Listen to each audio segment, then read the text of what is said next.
Welcome to Astounding Stories of Space and Time. I'm Mardell, and this week's story is Moonlight and Robots by Jerry Dunham. Thad Morgan looked around his little room. The two deactivated robots and the framework that suspended the limp suit hardly left room for him to move around. At the moment, he felt mildly disgusted with this whole convention. He asked himself why engagements and marriages had to be surrounded with tradition and ridiculous games. But of course, he had to go through with it. Myrna seemed to have been filled with excitement when they were discussing the final plans for the ceremony. He might as well get started. He glanced at the clock. It was almost 8. He picked up the book of rules and looked at it again. He reread the instructions for operating the mechanism. First, it said, inspect the facsimile and see that it is well groomed and entirely in order. He looked at the two lifeless twins of himself. Yes, they looked all right. He decided which one he would use tonight. Then he read, he was to get into the suit, the book called it a harness, activate the selected facsimile, and set the controls. It went on to say that every movement he made would be duplicated by the robot. Everything the facsimile experienced would be transmitted to the harness, becoming his experiences. Well, he'd practiced all that since renting the thing 3 days ago. He turned towards the marriage game rules. The rules dictated 7 situations. That would mean, in his case, 7 evenings for Myrna and him to decide whether they were meeting each other's robots or their real selves. The book pointed out that the primary or real body had to be used at least once in the first 5 situations. The first contestant to correctly identify the other's real body won the game and the contest was over. The winner received commendation and was supposed to be the dominant spouse. Of course, the last was mere convention. However, the most important, the most rigid, and to Thad, the most fantastic rule in the whole contest was that if the girl won, the couple was required to wait a year before completing the marriage ceremony. That seemed a weightier matter to Morgan. He read on, the first contestant who correctly identified the other as a facsimile won a point. If he failed, the other contestant had the opportunity to make an identification. The situation ended when one contestant made a correct identification, or when both failed. Laying the book down, he decided he'd better get started because it was getting late. He climbed into the harness and hung in mid-air, suspended by his belt. He activated one of his facsimiles and turned his head so he could see himself through the robot's eyes. Thumbing his nose, he watched the creature hanging in the harness do likewise. It gave him an eerie feeling. Even though he knew he was walking in thin air and getting nowhere, it really seemed as if he could feel the floor under his feet and see the room move around him in a very ordinary fashion. As soon as his facsimile left the room, his mind made the adjustment, and it was as if it were he really strolling nonchalantly down the corridor. He drove to a florist's shop and started to purchase a corsage. Abashed, he caught himself. He rushed out of the shop and went home to put a wallet and handkerchief into his pockets. He would have to be more careful, he realized. Slips like that might cost him the contest. With corsage box in hand, he pressed the doorbell and waited. He hoped his plastic flesh was molded perfectly. It looked all right to him, but you never could tell what someone else might notice. Myrna opened the door. She was lovely, and he took her in his arms. Drawing back, he looked at her dubiously. At least he thought it was she. His family, her family, and two or three others acting as judges and referees in the contest stood in the living room watching them. They began to laugh as they saw his questioning look. It really was rather funny, he decided. Myrna led him into the room and introduced him to the few he didn't know.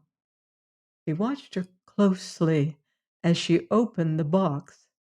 He thought her fingers were fumbling a bit. Everyone in the room watched the two of them intently. They didn't know whether the couple were real or robot either. At any moment she might suddenly try to identify him. Maybe he should take the first chance. She might be fumbling from nervousness, he realized. If it were really she, and he called her a robot, she might be offended. Girls were like that, but of course he would have to take that chance. "You're a robot," he announced suddenly. Myrna looked surprised. "Oh, how did you know?" She was crestfallen. He was congratulated as they all trooped upstairs to help Myrna out of her harness. Later it was nice to know for sure that it was really her living flesh in his arms. Then he felt guilty as he realized she was not in his living arms. He excused himself hurriedly and returned home. The next evening he was invited to Myrna's home for dinner. He thought of actually going himself because he knew the food would be good. The apparatus could transmit heat, cold, and pressure, but it didn't do much when it came to taste, and it couldn't make any sensation in one's interior. But he decided it would be too risky.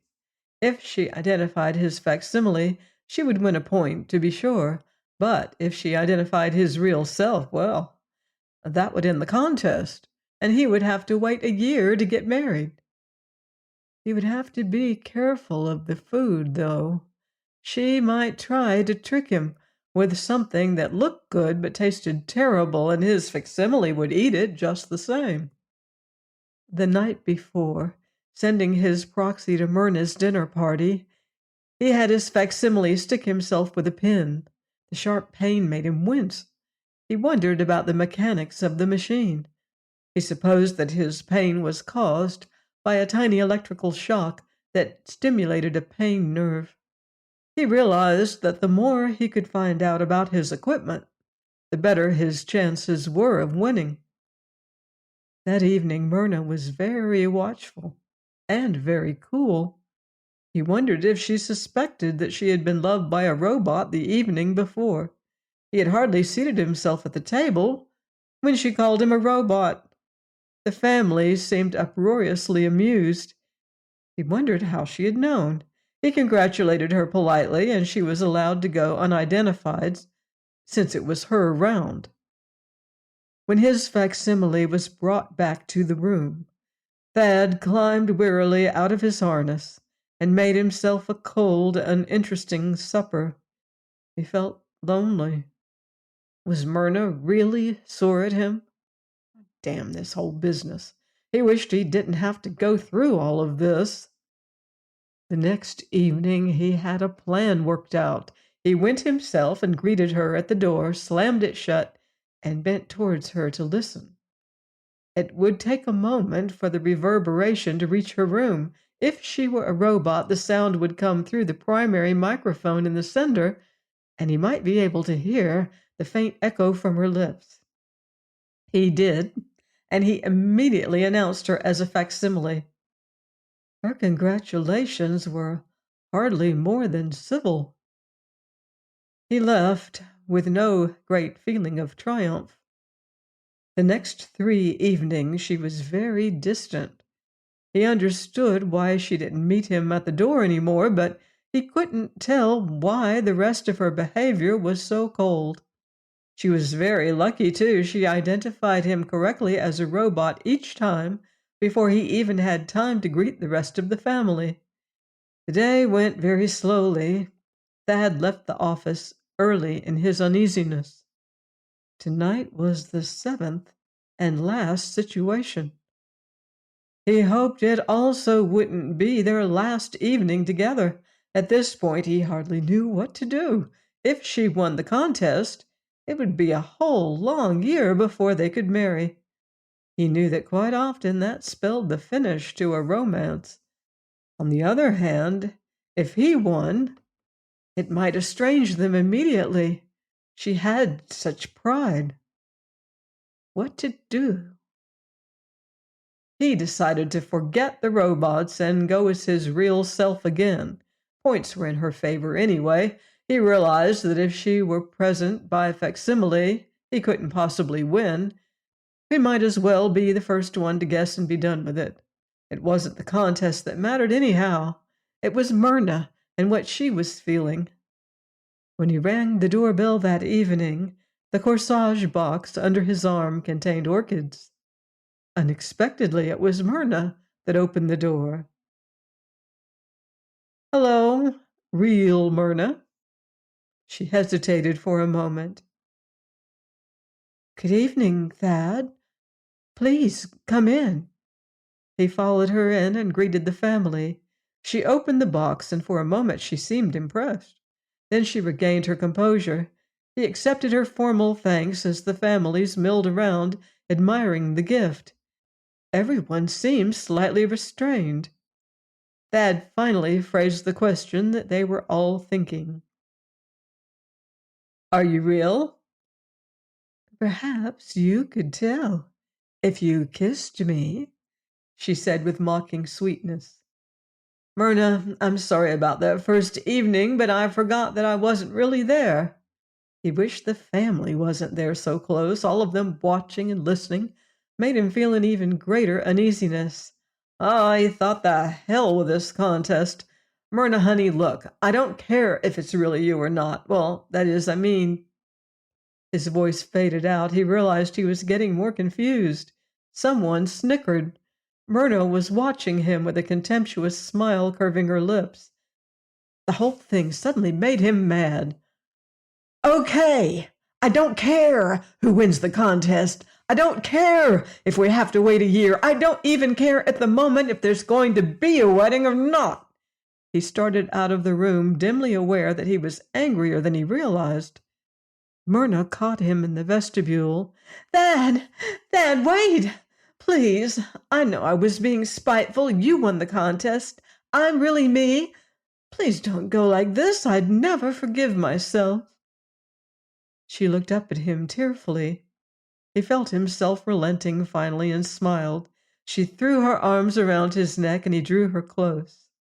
After a very long kiss, she looked up at him and said softly, "Dad, let's be sure the robots are all sent back to the agency before our honeymoon." For more futuristic fantasy, please join me next time here on Astounding Stories of Space and Time. Until then, watch the skies.